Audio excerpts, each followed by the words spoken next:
Students, पिछली video के अंदर हमने जो कुड का जो नियम था, जो फोर्थ नियम, उसको छोड़ दिया था। अब उसको हम कंप्लीट करेंगे, उसके बारे में डिस्कस करेंगे। तो let us start the fourth rules of could. Rule number 4,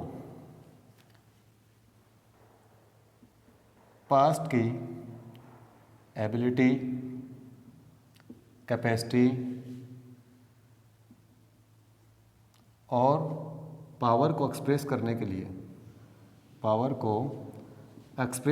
लिए, एक्सप्रेस का मतलब होता है अभिव्यक्त करना। एक्सप्रेस करने के लिए किसका यूज किया जाता है? कुड का प्रयोग किया जाता है। तो पास्ट की एबिलिटी जो है ना, भूतकाल में एबिलिटी थी, उसके पास योग्यता, कैपेसिटी होता है, क्षमता और पावर थी, ठीक है, वो यूज कर पाया। अब देखिए वो वर्तमान में नहीं है। एग्जाम्पल के तौर पर हम लेते हैं, when I was a boy, जब मैं लड़का था, I could run very fast, मैं बहुत तेज दौड़ सकता था। लेकिन वो अब कैपेसिटी है या पावर है, वो अब नहीं रही वर्तमान में। तो यहाँ पर बताया गया है कि क्या है, व्हेन आई वाज, जब मैं था, क्या था, लड़का था, तो I could run very fast. तो यहाँ पर क्या है, जो कुड है वो जो कैंडिडेट है जो बता रहा है कि मैं जब लड़का था, जो व्यक्ति बता रहा है उसके कैपेसिटी या पावर को एक्सप्रेस कर रहा है, अभिव्यक्त कर रहा है यहाँ पर कुड, ठीक है ना। लेकिन मैं एग्जाम में आपको शॉर्ट ट्रिक के तौर पर माध्यम से बताना चाहूँगा कि जब व्हेन और वाज आए बेटा, जरूर नहीं सब्जेक्टिव केस कुछ भी हो सकता है, यहाँ पर सी हो जाए, ही हो जाए। आपको एक शॉर्ट वे से बता रहा हूँ आपको, ताकि आपको दिक्कत ना आए कि माइंड से रूल स्लिप हो गया तो आपको पता है निकल जाए तो कैसे करें। तो व्हेन और वाज आता है, इट मीन्स हम कुड का यूज़ कर देंगे इस दफ़ा, ठीक है, याद रखना ये चीज़ें। रही बात जैसे एबिलिटी थी, कैपेसिटी थी, लेकिन उसको नेगेटिव बात को एक्सप्रेस नहीं की, मैं एबिलिटी तो थी लेकिन मैं यूज़ नहीं कर पाया। किसी इंसान के पास एबिलिटी तो थी, कैपेसिटी थी, लेकिन वो यूज़ नहीं कर पाया। मैं कहूँगा देखिए कि यहाँ पर एग्जाम्पल के तौर पे लेके चल रहा हूँ मैं, जैसे अपने आप खुद के ऊपर, I could pass the exam, मैं परीक्षा पास कर सकता था लेकिन की नहीं, कहने का एबिलिटी थी, मैंने उसका यूटिलाइज नहीं किया, उसका सदुपयोग नहीं किया, ठीक है। इसी प्रकार से कैपेसिटी की बात हो या पावर की बात हो कि I could win the match of wrestling, मैं कुश्ती का मैच जीत सकता था, मलयुद्ध जीत सकता था, ठीक है। बहुत सारे एग्जाम्पल्स हैं सीखने के लिए, बट इस दफ़ा भी हम कुड का यूज़ करते हैं। आप कहेंगे यहाँ पर जो कुड है ना, वो नेगेटिव मीनिंग को भी शो कर रहा है। आप कहेंगे कैसे sir, I could pass the exam, मैं परीक्षा पास कर सकता हूँ, क्यों? अल्टरनेट की बात आ गई ना, यहाँ पर कैन नहीं आया। जैसे मान लीजिए कि यहाँ पर शुड, जैसे अल्टरनेट में आपको बता देता हूँ मैं, जैसे कि यहाँ पर हमारे जैसे आ गया मस्ट, ठीक है, और मस्ट के तौर पे हम यूज़ कर लेते हैं इसको, मस्ट। और यहाँ पर मैंने ले लिया जैसे और अकेला आउट ले लिया मान लीजिए, और यहाँ पर ले लिया मैंने कुड। वैसे आता है ought to, क्या आता है, OUGST, लेकिन क्या है, अधूरा दे दिया जाता है मान लो, तो मस्ट और हम किसका यूज़ कर देंगे, यहाँ पर कुड का यूज़ करेंगे। किसका यूज़ करेंगे? कुड। कर सकता था लेकिन एबिलिटी थी, कैपेसिटी थी, पावर है मान लीजिए जैसे, तो उसका सदुपयोग नहीं हुआ। तो इस दफ़ा हम फोर्थ रूल में ये बात हमने कंप्लीट कर ली है। तो एग्जाम में जो अक्सर आता है वो ये एग्जाम्पल कई दफ़ा बहुत बार आता है।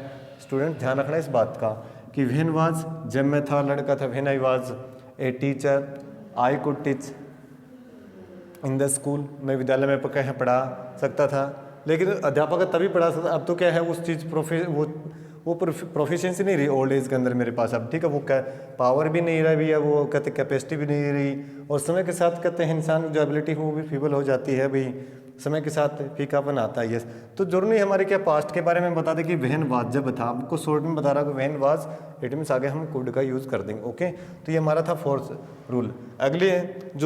अगला जो हमारा मॉडल है उसके बारे में हम डिस्कस करेंगे। ये कुड का कंप्लीट हुआ, हमारा फोर्थ रूल था। अब हम करेंगे मे के बारे में। मे, अब मे का देखिए use of May, use of May, किसका यूज करेंगे बेटा? यूज ऑफ मे, किसका करेंगे? मे। रूल नंबर फर्स्ट मे के, तो विश के लिए हम क्या है, अभिलाषा, जिसको बोलते हैं भाई इच्छा बोल दीजिए, प्रेम, प्रार्थना करने के लिए, ठीक है ना, किसी के लक्ष्य की प्रार्थना करें भगवान से, ठीक है। ब्लेस, आशीर्वाद की बात होती है तब। और कर्स, किसी को श्राप देते हैं, अभिशाप, ठीक है। तो याद रखना विष अभिलाषा प्रे प्रार्थना करना होता है, ब्लेस आशीर्वाद होता है, कर्स होता है किसी के लिए बुरे की कामना करना, गॉड से अभिशाप। तो हम एग्जाम्पल के तौर पर एक्सप्रेस करेंगे, जैसे मैं यू लिव लॉन्ग। अब हमें पता चला यहाँ पर क्या है, किसी के लिए हम दीर्घायु की कामना करें कि भगवान करे आपकी आयु दीर्घायु हो, आप लंबे समय तक जिंदा रहेंगे, ठीक है। इसी प्रकार में कहा जाता है मे गॉड ब्लेस यू। तो यहाँ पर किसी को आशीर्वाद दे रहे हैं कि क्या है, आपके जीवन में बहुत सारी खुशहाली हो, समृद्धि हो, ठीक है ना। मे गॉड ब्लेस यू, भगवान की कृपा आप पर बनी रहे, ठीक है। भगवान का आशीर्वाद या कृपा की बात है। अब बात आती है जैसे प्रे की प्रार्थना के लिए, may you succeed in life. Example के तौर पर हम लेते हैं, देखिए may you succeed in life, कि भगवान करे आप क्या है जीवन में सफल हों। लास्ट में क्या है, साइन ऑफ एक्सक्लेमेशन यूज करेंगे हम लोग। इसी प्रकार कर्ज की बात आती है, किसी को लिए बुरे की कामना करना, जैसे मे और जैसे बूढ़े के दादाजी के बारे में डिस्कस करते हैं ना, जैसे छोटे बच्चे होते हैं वो किसी को बद्दुआ देते नहीं, may your grandfather die within 2 days। Within 2 days का मतलब भगवान करे आपके दादाजी की 2 दिन के अंदर क्या है डेथ हो जाए, मृत्यु हो जाए, तो ये क्या होगी, बुरे की कामना कर दी गई। तो यहाँ पर क्या हो गया, कर्स। बट आपको बता देता हूँ ये चारों बातें दिमाग से निकल भी जाती हैं, स्लिप होते हैं बाय दुआ, क्योंकि हमारा 2 नंबर का टॉपिक होता है एग्जाम में, 3 सेंटेंस आते हैं तो बाय दुआ निकल जाती है। सोचते हैं इतनी हमारे पास बहुत सारे रूल हैं इसमें। मॉडल एक ऐसा टॉपिक है जो अक्सर डबल माइंड कर देता है, बट आपको डबल माइंड नहीं होना। आपको याद रखना है कि लास्ट में आपको देखिए ये तो चीज़ें हैं, याद रहता है तो अच्छी बात, नहीं तो याद रखना साइन ऑफ एक्सक्लेमेशन है लास्ट में सेंटेंस में, तो आपको डेफिनेटली मे का यूज़ करना है। क्या यूज़ करना है, मे का। क्यों, आपसे वो पेपर में वो चीज़ नहीं पूछी जाएगी, यहाँ पर ब्लेस है, यहाँ पर कर्स है, यहाँ पर प्रे है, यहाँ पर विश है। बस आपको अकॉर्डिंग टू सेंटेंस चलना है कि हमें बस लास्ट में देखना है साइन ऑफ एक्सक्लेमेशन है तो हमें मे का यूज़ कर देना, ठीक है। आपका फर्स्ट रूल जो कंप्लीट हुआ मे का। अब जो सेकंड वन है, जो दूसरा नियम है, उसकी तरफ बढ़ते हैं हम। देखिए rule number 2, so that, in order that और दैट। देखिए rule number 2, so that, in order that और दैट। दैट के बाद, ठीक है, पर्पज को शो करने के लिए, पर्पज को एक्सप्रेस करने के लिए, अभिव्यक्त करने के लिए, पर्पज को एक्सप्रेस करने के लिए, किसको शो करने के लिए बेटा, पर्पज को दर्शाने के लिए या अभिव्यक्त करने के लिए। सो that, in order that, that के बाद पर्पज को एक्सप्रेस करने के लिए। कैसे, जैसे वी एग्जाम्पल के तौर पे लेते हैं, जैसे ये एग्जाम्पल भी बहुत बार एग्जाम में आता है, we eat so that we may alive. हम खाते हैं ताकि हम जिंदा रह सकें, तो हमें मे का यूज कर दिया, ठीक है बेटा। जैसे मैं कहूँगा यहाँ पर एग्जाम्पल के तौर पर ले रहा हूँ, students came to school, students came to school so that, या इन ऑर्डर दैट भी ले सकते हैं, कोई ऑब्लिक लगाकर हमको जोर नहीं, ये भी आ सकता है एग्जाम में, अकेला सो दैट आ जाए ऐसा नहीं है। They may get good knowledge, they may get good knowledge, knowledge, okay, knowledge के क्या बोलेंगे, नॉलेज।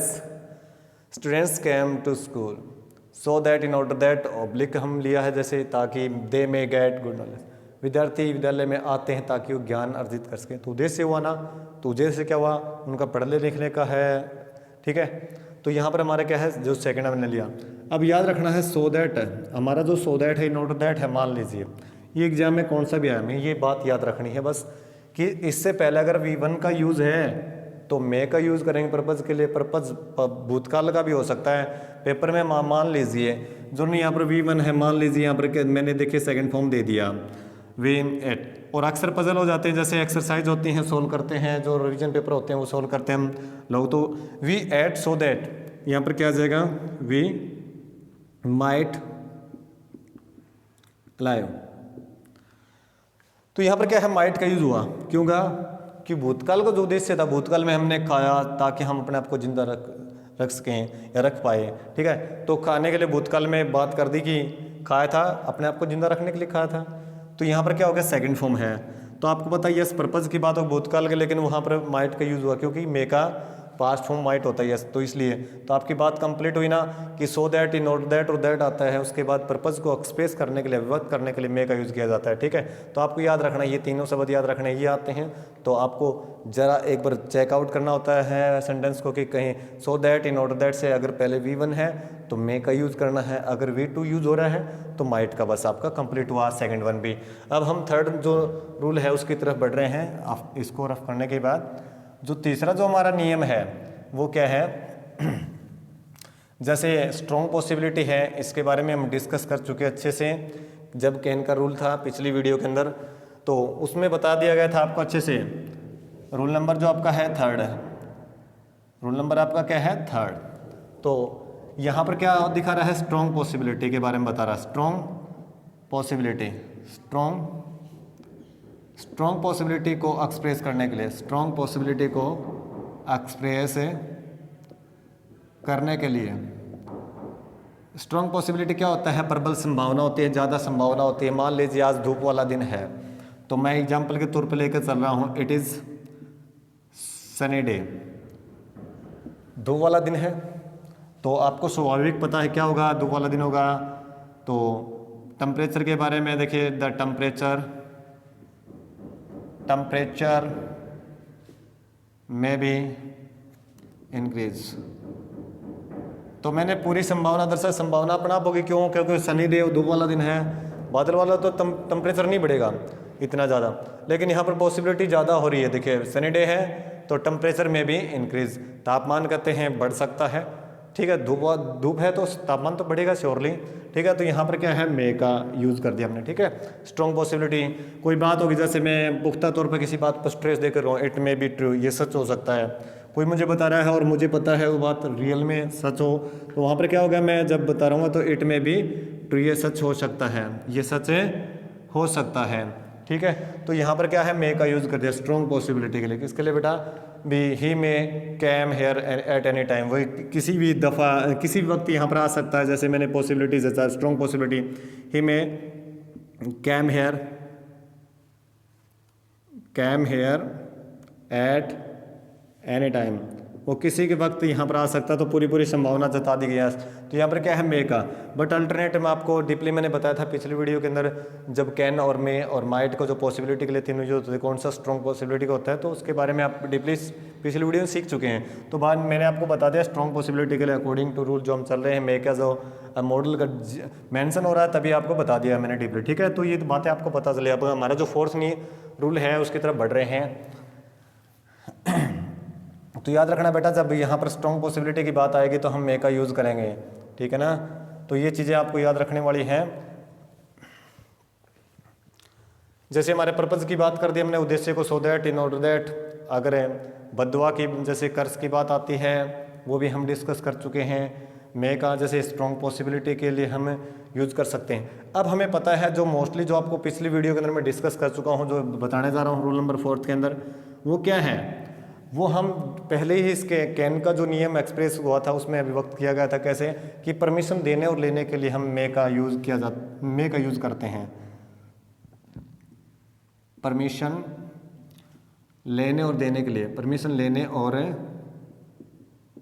देने के लिए,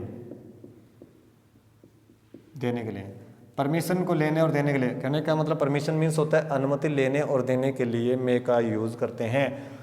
जैसे क्या, मैं एग्जांपल के तौर पे बता रहा हूँ, मे आई, जो अक्सर हाँ स्टूडेंट्स बोलते हैं ये मे आई का मीन्स क्या श्रीमान मैं अंदर आ सकता हूँ, तो मे का यूज़ किया गया है। ठीक है, तो आपको पता चले कि यहाँ पर परमिशन मांग रहा है। अब परमिशन के जैसे बारे में आपको बताया गया था कि आप भी may I use your pen for writing, क्या मैं आपका पेन लिखने के लिए प्रयोग कर सकता हूँ। तो एग्जाम्पल के तौर हम ले सकते हैं, जैसे मे का यूज़ कर दिया, कैन का कर सकते हैं, लेकिन मॉडर्न इंग्लिश में मे का प्रयोग सबसे ज़्यादा प्रचलन में है। याद रखना, परमिशन देने और लेने के लिए कैन की बजाय मे का प्रयोग मॉडर्न इंग्लिश में सबसे ज़्यादा प्रचलन में है। आप कहेंगे यूज़ में, वो अल्टरनेट पर डिपेंड करता है। मान लीजिए तो यहाँ पर हमारा जो अल्टरनेट है, दोनों मे और कैन एक साथ इकट्ठे नहीं आते हैं, अगर अलग अलग आते हैं तो मे का यूज़ अगर अल्टरनेट में नहीं मिलता है तो कैन का करेंगे हम, क्योंकि हमारे पास कोई चारा नहीं बचता है कि अल्टरनेट से बाहर हम जा नहीं सकते। तो याद रखना है कि परमिशन लेने देने के लिए हम किसका यूज़ करते हैं, मे का यूज़ करते हैं। तो ये याद रखना है कि जैसे परमिशन दे रहा हूँ मैं, जैसे मैं कहूँ जैसे जैसे यू में सिट इन द सन, आप धूप में बैठ सकते हो, इन द सन। तो कोई बच्चा धूप में बैठने की मान ली मेरे सामने गौर करा कि सर मैं बैठ सकता हूँ, कि मैं आई सीट इन द सन, तो मैं कहूँगा यू में सिट इन द सन, धूप में बैठ सकते हो आप लोग। तो यहाँ पर क्या हो गया, परमिशन हो गई। बट आपको बता देता हूँ कैसी परमिशन होती है। परमिशन अब जब मैं परमिशन दे रहा हूँ तो ये कौन सी परमिशन है, फॉर्मल स्टाइल परमिशन है। क्या होता है, फॉर्मल स्टाइल परमिशन, ठीक है, फॉर्मल स्टाइल है परमिशन। औपचारिक शैली से दी गई परमिशन क्या है, औपचारिक शैली से दी गई परमिशन। आपको बता चुका हूँ, इसमें कैंडिडेट की इच्छा काम नहीं करती। अगर उसको जैसे उसको परमिशन मिल जाती है तो उसको जाना होगा, ठीक है, उसकी इच्छा काम नहीं करती इस दफ़ा। और जब कैन का यूज़ करते हैं तो उस दफ़ा तो कैंडिडेट की इच्छा पर डिपेंड करता है, वो बैठ भी सकता है और रह भी सकता है। It depends on the wish of that person also, ठीक है। तो याद रखने वाली बात है। अब हम क्या है, मे के जो माइट के, मे के तो हम कंप्लीट कर चुके हैं, माइट की तरफ बढ़ रहे हैं। जैसे हम डिस्कस करेंगे इसको रफ करने के बाद, उसमें हम केवल ज़्यादा नहीं, हम दो की बातें हैं जो मेनली हैं, जो मुख्य तौर पे आपके एग्जाम में आते हैं, वही हम मेंशन करेंगे उनका भी जस्ट। तो यूज ऑफ माइट, क्या बेटा, यूज ऑफ ए माइट, ठीक है, यूज ऑफ माइट, माइट का प्रयोग। रूल नंबर जो फर्स्ट है वो हम पढ़ रहे हैं। अब देखिए उसके बारे में हम डिस्कस कर रहे हैं अभी जस्ट। मे के पास्ट फॉर्म में, मे के पास्ट फॉर्म में इनडायरेक्ट स्पीच के अंदर क्या लेंगे, इनडायरेक्ट स्पीच के या इनडायरेक्ट स्पीच में माइट का प्रयोग किया जाता है, प्रयोग किया जाता है। अब देखिए मे के पास्ट फॉर्म में इनडायरेक्ट स्पीच के में कहते हैं माइट का प्रयोग करते हैं। कैसे करेंगे, जैसे मैंने क्या नरेशन का जो सेंटेंस वो लिख रहा हूँ डायरेक्ट स्पीच का, he said may I sit here. आप मेरे से पूछ लेंगे जैसे ही, जैसे मैं यहाँ इसको थोड़ा सा बड़ा बना लेता हूँ, जैसे he said to me, he said to me, he said to me. और यहाँ पर देखिए क्या उसने क्या है मुझसे कहा, क्या कहा, मैं आई सिट हियर, क्या मैं यहाँ बैठ सकता हूँ, परमिशन ले रहा है जैसे।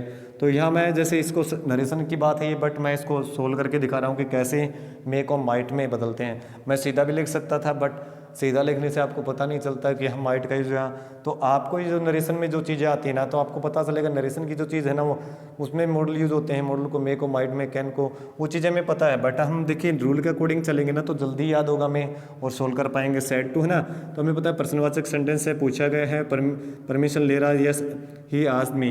तो यहाँ पर क्या करेंगे, मुझसे पूछे, यस, यहाँ पर क्या कर देंगे, इफ़ का यूज़ कर देंगे, क्योंकि कंजंक्शन के तौर पे हम डबल एस फैमिली स्टार्ट नहीं होता तो इफ़ का यूज़ करते हैं। I first person according to subject, यहाँ पर आप पता है थर्ड पर्सन है तो यहाँ पर आ जाएगा ही, ठीक है, सब्जेक्ट टू केस के तौर पे, क्योंकि ये सब्जेक्ट टू केस में जिसके साथ बदलेंगे उसी का सब्जेक्ट टू केस यहाँ पर आएगा। अब आपको देखना है जैसे कि यहाँ पर क्या है, सीट है और देयर को किस में चेंज कर दिया, देयर में, और लास्ट में फुल स्टॉप। आपके मान लीजिए एग्जाम में जैसे पेपर में आ जाए, मैं आपको देखिए एग्जाम्पल के तौर पर बता रहा हूँ, मैं है यहाँ पर मान लीजिए मैं शॉर्ट में लिख रहा हूँ मैं और माइट, और यहाँ पर दे दिया कैन। तो आपको देखना है कि जो बिगनिंग है सेंटेंस की, उसमें देखिए सब्जेक्टिव केस के तुरंत बाद हम सेकंड फॉर्म का पास्ट का, तो कंजंक्शन का तौर पे यूज हुआ है इफ़। यहाँ पर संयोजक के आगे हमें पता ये मे प्रेजेंट फॉर्म में है, कैन प्रेजेंट फॉर्म में है, तो हम किसका यूज़ कर देंगे, माइट का यूज़ कर देंगे बेटा, किसका यूज़ कर देंगे, माइट का। पता चला ना आपको यूज़ में कैसा होता है ये इस प्रकार, ठीक है। तो यहाँ पर हम कंक्लूजन नहीं कर पाते, मैं आएगा माइट आएगा कहना आएगा, आप जरा रीड आउट करेंगे तो रीड आउट करने से पता चलेगा आपको कि यहाँ पर क्या है, here is mention of past tense, ठीक है, आफ्टर सब्जेक्टिव केस। तो आपको तुरंत आपको पता चल जाएगा आफ्टर कंजंक्शन के बाद सब्जेक्टिव केस है, तो वहाँ पर हम क्या करेंगे, माइट का यूज़ कर देंगे, क्योंकि मे है ना वो प्रेजेंट फॉर्म में होता है, कैन भी प्रेजेंट फॉर्म में होता है, तो मे का पास्ट फॉर्म होता है माइट, तो यहाँ पर माइट यूज़ कर देंगे। ओके बेटा, तो फर्स्ट रूल आपको माइट का अच्छे से समझ में आ गया। नेक्स्ट रूल की तरफ मैं बढ़ रहा हूँ, ठीक है। रूल नंबर जो 2 है उसकी तरफ, लेस पॉसिबिलिटी के लिए, किसके लिए बेटा, ये भी मैं डिस्कस कर चुका हूँ। कैन का प्रयोग करते हैं जो हम सीख चुके हैं फर्स्ट वीडियो के अंदर, उसमें भी मैं इसका डीपली मेंशन कर चुका हूँ, लेकिन रूल नंबर 2 है माइट, उसके बारे में हम सीखेंगे। Less possibility.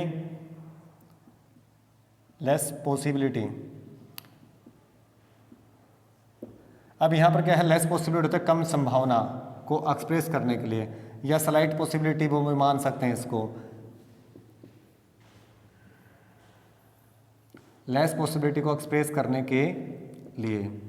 तो बेटा देखिए, लेस पॉसिबिलिटी स्लाइट पॉसिबिलिटी दोनों बोल सकते हैं हम इसको कम संभावना के लिए, कि ज़्यादा संभावना था बट कम है, ज़्यादा नहीं है। तो यहाँ पर जैसे एग्जाम में आता है, जैसे ये मैं रेन का जो एग्ज़ाम आपका एग्जाम्पल लेकर समझा चुका हूँ, तो उसके बारे में मैं ज़रा फिर रिफ्लेक्शन दूंगा आपको। यहाँ पर देखिए रेन टुडे, अब आपको बता रहा हूँ, देखिए हमारे पास है माइट आ गया, ठीक है, और यहाँ पर दे दिया जैसे कैन, और यहाँ पर दे दिया जैसे भी, यहाँ पर सेल का यूज़ कर दिया मान लीजिए। अल्टरनेट से बाहर तो नहीं जा सकते हम एग्जाम में, तो हमें 3 अल्टरनेट मिलते हैं और उसी के अकॉर्डिंग हम फिलअप करेंगे, राइट। जो प्रॉपर है मॉडल एक्सेल वर्ब होगी उसी को हम यूज़ करेंगे सेंटेंस के अंदर। तो आपको पता इट है, आपको पता है कैन तो नेग्लिजिबल, नगण्य, कहना वो न के बराबर जो पॉसिबिलिटी होती है तब। तो यहाँ पर माइट है, आपको पता है यस पॉसिबिलिटी तो है बट लेस है, कम है। तो सेल का तो किसी दफ़ा नहीं हो गया, थर्ड पर्सन सब्जेक्ट केस के साथ, यहाँ पर हमें पता है यस। तो यहाँ पर किसका यूज़ कर देंगे, माइट का। किसका यूज़ कर देंगे, माइट का। बट एक अगर ये दोनों क्या है आते हैं तो वहाँ पर संभावना कम भी हो सकती है, ज़्यादा हो सकती है। एग्जाम में वो जो आते हैं दोनों इकट्ठे आ जाते हैं मे माइट, तो हम दोनों यूज़ करेंगे इस तरह के सेंटेंस में, ठीक है। कि मान लीजिए ये आ गया और इसके साथ मे भी आ गया, मान लीजिए मैं सेंटेंस की बात कर रहा हूँ कि जब दोनों अल्टरनेट में आ जाते हैं मे, माइट और कैन, तो पॉसिबिलिटी की बात होगी तो यहाँ करेंगे। हमारे पास कोई एविडेंस नहीं है कि इट इज़, अभी मैं बता चुका हूँ मे वाले जो नियम, it is sunny day temperature में भी इंक्रीज, मैं बता चुका हूँ इसके बारे में कि तापमान बढ़ सकता पूरी संभावना, लेकिन तापमान बढ़े या ना बढ़े मान लीजिए मैं इस बात को लेकर, तो यहाँ जरूर थोड़ी है टेम्परेचर बढ़ भी सकता है, पॉसिबिलिटी जाहिर की हो ज़्यादा भी हो सकती है कम भी हो सकती है, जरूर नहीं वो ज़्यादा बढ़े या ना बढ़े, तो वो चीज़ें हमें ध्यान देनी है। तो एग्जाम में जैसे हमारे आता है ना, तो माइट का भी यूज़ होता है और मे का, बट वो अल्टरनेट पर डिपेंड करेगा, अल्टरनेट हमारा कैसा है, अल्टरनेट कि मे आया हुआ है या माइट आया है, ठीक है। अगर दोनों नहीं आते हैं तो कोई और सेंटेंस आता है तो उसमें पॉसिबिलिटी जाहिर किया तो मे कैन का यूज़ करते हैं। तो ये था हमारे क्या है माइट के बारे में, हम इतना ही जो एग्जाम में हम अक्सर पूछा जाता है हमसे, ठीक है। इसी प्रकार जैसे अगला जो कहते हैं मॉडल है उसके बारे में डिस्कस करेंगे। हमारे ये 2 ही नियम इसमें जो हम डीपली से इसके बारे में एक अध्ययन कर चुके हैं और एग्जाम में अक्सर यही आते हैं, ठीक है। अगली जो बात है हमारी जैसे किसको, यूज ऑफ विल को लेकर चलेंगे हम लोग। Use of will. अब यूज ऑफ विल का प्रयोग जैसे हम करेंगे, फर्स्ट रूल है, ठीक है। अब मैं फर्स्ट रूल है ना वो किसको लेकर, फ्यूचर इंडेफिनिट टेंस में, फ्यूचर इंडेफिनिट कोई कार्य व्यापार की बात लगा लीजिए या किसी घटना की, फ्यूचर में किसी कार्य व्यापार और घटना, तो घटना में सारी बात आ जाती है, वो फिक्स्ड प्लान की बात होती है, फिक्स्ड हमारे कहते हैं प्रोग्राम की बात हो, सुनियोजित कार्यक्रम और सुनियोजित कहते योजना हो, उसके बारे में व्यक्त कर दिया। फ्यूचर में किसी कार्य व्यापार और घटना को एक्सप्रेस करने के लिए, घटना को एक्सप्रेस करने के लिए सेकंड पर्सन प्रोनाउन आपको पता है क्या है, यू होता है। थर्ड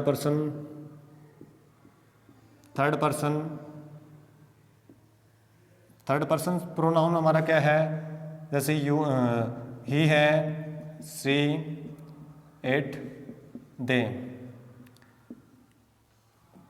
दे के साथ, ठीक है। इतना ही हम लिख लेंगे। जैसे वैसे तो आपको डीप हिंदी में, क्योंकि आपको सीधा बताया जा रहा है कि फ्यूचर में किसी कार्य व्यापार घटना को एक्सप्रेस करने के लिए यू, ही, सी, इट, दे के साथ हम विल का यूज़ करते हैं। कैसे कि किसमें हम टाइम एक्सप्रेसिंग एडवर्ब में मिलेगा। जैसे मैं कहूँगा you will go there next month. अब वहाँ क्या है तो इसके प्री प्लानिंग की मेरे को जानकारी है, तभी मैं उसको बोल रहा हूँ कि आप वहाँ जाएंगे, ठीक है। प्रोग्राम की बात है, प्रोग्राम की कहीं विजिट करने की हो, ठीक है। इसी प्रकार मैं कहूँगा जैसे you will sell your flat next week, ठीक है। आप अपना सेल है नो नेक्स्ट वीक अगले सप्ताह कहते हैं बेचेंगे, तो मुझे पहले जानकारी है मान लीजिए, तभी मैं बता रहा हूँ कि भविष्य में उसके बाद उसकी जो थर्ड पर्सन उसके बारे में पता है कि ही विल सेल योर, कहते हैं यस ही विल सेल, यहाँ पर मैं कर रहा हूँ हीज फ्लैट, मान लीजिए आपके फ्लैट को थोड़ी बेचेगा, he will sell his flat कहते हैं नेक्स्ट वीक। तो अगले सप्ताह क्या है वो आपके खुद अगले सप्ताह की बता रहा है कि मैं उसके बता रहा हूँ कि he will sell his flat next week, अगले सप्ताह वो क्या है अपना जो कोठी है फ्लैट है उसको क्या है बेचेगा। तो ये जानकारी मेरे पास है, तभी मैं बता रहा हूँ फ्यूचर के अंदर कि वो क्या करेगा। तो ये घटना हो चाहे कार्य व्यापार की बात हो, ठीक है। मैं जैसे हमारी सेल का यूज़ करते हो अगले में होगा, जैसे हमें थर्ड पर्सन, जैसे मैं कहूँगा yes they will came to school, they will came to school next month, अगले या नेक्स्ट वीक लगा लेता हूँ, नेक्स्ट डे की बात करता हूँ, या नेक्स्ट ईयर की बात कर लेता हूँ क्योंकि मैं कर चुका हूँ। तो नेक्स्ट ईयर की बात आगे ना, तो क्या है वो अगले भी साल है ना विद्यालय में आएंगे मान लीजिए। तो यहाँ पर हमारा सब्जेक्ट केस क्या है दे, इसलिए हमने विल का यूज़ कर दिया। बट आपको मैं बता देता हूँ, जब सब लास्ट में टाइम एक्सप्रेसिंग एडवर्ब्स होता है तब ही हम क्या है दे, जो सेकंड पर्सन कहने का मतलब सभी को पता है, फर्स्ट पर्सन कौन होता है आई भी, जिस ठीक है बोलने वाला जो फर्स्ट पर्सन है, सुनने वाला लिसनर क्या होता है सेकंड पर्सन यू होता है, थर्ड पर्सन जिसका हम जिक्र करते हैं बैक बाइट करते हैं नावेडेज, ठीक है। तो आजकल वो जो हम किसका जिक्र करते हैं वो थर्ड पर्सन कहलाता है। तो हम थर्ड पर्सन के बारे में मेंशन कर रहे हैं अभी, जैसे तो हमें पता है यस यहाँ पर विल का यूज़ कर देंगे, ओके बेटा। तो हमारा जो फर्स्ट था विल के बारे में पता चला, बट विल का जो अगला नियम है उसके बारे में हम डिस्कस करेंगे। विल है वो वार्निंग को एक्सप्रेस करने के लिए क्या जाता है, वार्निंग को दर्शाने के लिए, चेतावनी को दर्शाने के लिए, एक चेतावनी को एक्सप्रेस करने के लिए हम विल का यूज़ करते हैं, वो हम सेकंड नियम में डिस्कस करेंगे। रूल नंबर सेकंड, वार्निंग को एक्सप्रेस करने के लिए, वार्निंग को एक्सप्रेस करने के लिए, वार्निंग को एक्सप्रेस करने के लिए अब हमें बताइए यस, जैसे मैं कहूँगा वॉक स्लोली, एग्जाम्पल के तौर पर लेकर आऊँ धीरे चलिए, ठीक है, और या अदरवाइज कौन सा भी आ सकता है एग्जाम में, जैसे मान लीजिए अदरवाइज दे दे और दे दें, और अदरवाइज यू विल फॉल। अब कह रहा है यस धीरे चलिए नहीं तो गिर जाओगे, दोनों का अर्थ क्या होता है नहीं तो, किसके अर्थ में है नहीं तो, धीरे चलिए नहीं तो आप गिर जाओगे। तो यहाँ पर कह रहा है कि सचेत कर रहा है, क्या नाम लोग क्या वार्निंग दे रहा है, चेता रहा है, यस सजगो जी है कि नहीं तो आप गिर जाओगे। तो यहाँ पर कहा जाता है जैसे दूसरा नियम है, जैसे मैं कह रहा हूँ वर्क हार्ड और अदरवाइज में से कौन सा भी एग्जाम में आ जाए मान लीजिए, जरूर थोड़ी है कि और ही आए, और का मतलब यहाँ तो नहीं होगा, यहाँ पर क्या होगा और अदरवाइज दोनों का मतलब होगा नहीं तो, ठीक है याद रखना है। तो यहाँ पर क्या करेंगे, जैसे मैं कहूँगा यू विल फेल, वो फाल है गिरने के बारे में धीरे चलिए, यहाँ पर क्या मेहनत करो नहीं तो आप असफल हो जाओगे। तो यहाँ पर हमें पता चला किसका यूज़ कर दिया विल का। बट ये जो सेंटेंस दोनों मैंने बताया एग्जाम में आते हैं, वो चाहे +2 क्लास का हो, चाहे 10th क्लास का हो, चाहे 9th का भी हो सकता है, कोई जरूर नहीं, चाहे +1 का क्लास का हो, ठीक है +1 क्लास के अंदर भी आते हैं ये चीज़ें। तो याद रखना जैसे हमारा टॉपिक है ना, वो कॉमन टॉपिक हमारे लिए सभी के लिए, तो याद रखना जैसे अब ये चीज़ आ गई, मान लीजिए दोनों ना आए और यहाँ पर दे दे लेस्ट, क्या दे दें लेस्ट, और दो सेम सेंटेंस होते हैं, हम लोग है ना पजल हो जाते हैं कि क्या कि ये सेंटेंस तो मैंने देखा हुआ है, ये भी देखा हुआ, बिगिनिंग भी देखी हुई है, एंडिंग भी सेम है, बट विल और शुड में आप कंसेप्ट क्लियर नहीं कर पाते हैं कि क्या करूँ। अब लास्ट के बाद हमें पता है नेगेटिव पर्पज़ को एक्सप्रेस करने के लिए, नेगेटिव कहते हैं भी मीनिंग को एक्सप्रेस करने के लिए हम किसका यूज़ करते हैं शुड का। तो यहाँ पर क्या हो जाएगा उस दफ़ा शुड का यूज़ हो जाएगा। तो आप याद रखने वाली बात आपके लिए कि लस्ट का मतलब क्या होता है ऐसा ना हो कि, क्या होगा लस्ट का मतलब ऐसा न हो कि, हमें पता चला क्या कि लस्ट मीन्स ऐसा ना हो कि, तो वहाँ पर शुड आ जाएगा। दोनों सेंटेंस हो चाहे सेम हमारे यहाँ पर भी, ठीक है तो ये याद रखना है।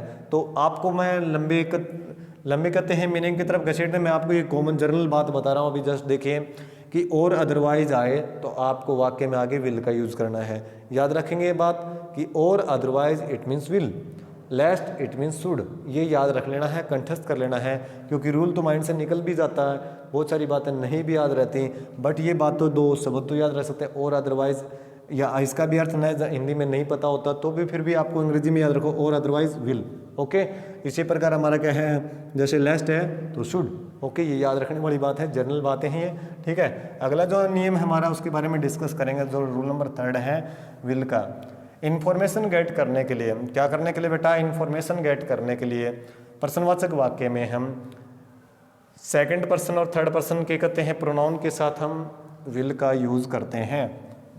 अब देखिए रूल नंबर जो हमारा 3 है, अब देखिए कोई भी कहते हैं ये मॉडल्स की जो वीडियो देखेंगे ना आप यूट्यूब पर, बट आप डिफरेंस देखना कि what is the difference. There are so many models video on YouTube also, but you can contrast with them, उनके साथ कर सकते हैं आप तुलना। देखिए तो यहाँ पर हमारा जो रूल नंबर 3 है उसके बारे में मैं डिस्कस कर रहा हूँ। तो हमारा क्या है, विल से रिलेटेड है इंफॉर्मेशन गेट करने के लिए, इंफॉर्मेशन गेट मतलब प्राप्त करना, इंफॉर्मेशन गेट करने के लिए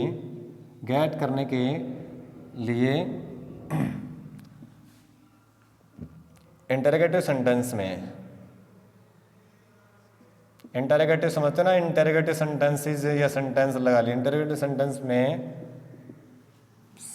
सेकंड पर्सन प्रोनाउन समझ जाना। सेकंड पर्सन प्रोनाउन क्या होता है सभी को पता है, सेकंड पर्सन और थर्ड पर्सन के साथ विल का यूज होगा, विल का प्रयोग होता है, पूरा ही नियम मैंने उतार दिया है बोर्ड के ऊपर, आप अच्छे से अपने नोटबुक में उतार लेना चाहिए। इन्फॉर्मेशन गेट करने के लिए इंटरोगेटिव सेंटेंस में सेकंड पर्सन और थर्ड पर्सन के साथ विल का प्रयोग। सेकंड पर्सन आपको बता दिया पहले ही वीडियो के अंदर, यू। सेकंड पर्सन जो सुनने वाला होता है ना, फर्स्ट पर्सन आई भी होता है जो बोलने वाला स्पीकर, सेकंड पर्सन लिसनर, और थर्ड पर्सन जिसका we are discussing about third person, he है, सी है, इट है, दे, ये थर्ड पर्सन आपको बताइए। ठीक है,